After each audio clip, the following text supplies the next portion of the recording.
Century 21 et ses 915 agences immobilières au service de vos projets partout en France présentent Sud Radio Conseil de famille.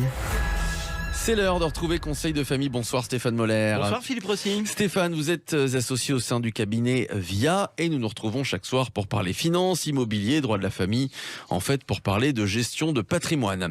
Nous sommes quelquefois interpellés par des auditeurs qui nous demandent sur quels critères il leur serait possible de rencontrer un conseil en gestion de patrimoine. Eh bien, un conseil en gestion de patrimoine, c'est tout à la fois l'architecte et le chef d'orchestre de votre patrimoine. Il vous aide à construire, puis à gérer votre patrimoine.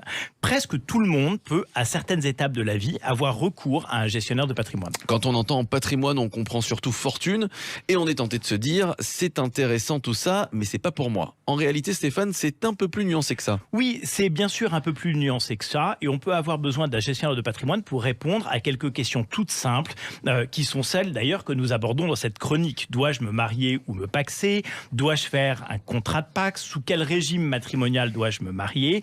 Dois-je faire une donation au dernier vivant ou un testament? Faut-il louer ou acheter ma résidence principale?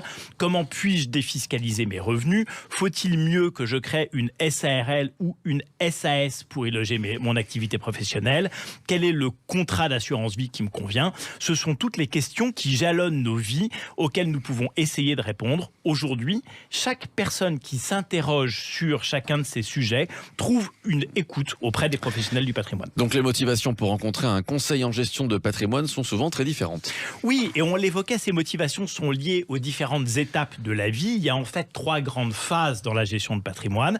Il y a la phase de constitution du patrimoine, vient ensuite le moment de gérer son patrimoine, d'en tirer revenu, et arrive plus tard la phase de transmission. J'ai acquis un patrimoine et je souhaite le transmettre à mes ayants droit.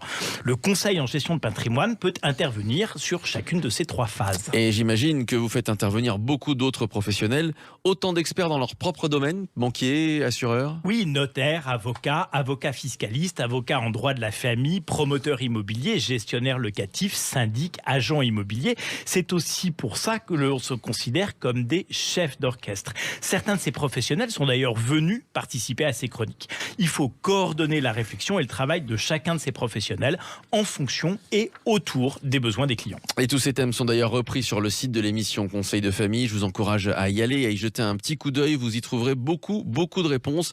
Conseil de famille à retrouver en podcast sur notre site sudradio.fr, sur la chaîne YouTube de Conseil de famille. Et puis, pour plus d'informations sur tous ces sujets de gestion de patrimoine, n'hésitez pas à prendre contact avec les équipes de VIA par le biais du site de Conseil de famille, conseil avec un s-2-famille.com. C'était Sud Radio Conseil de famille. avec Century 21 et ses 915 agences immobilières au service de vos projets partout en France.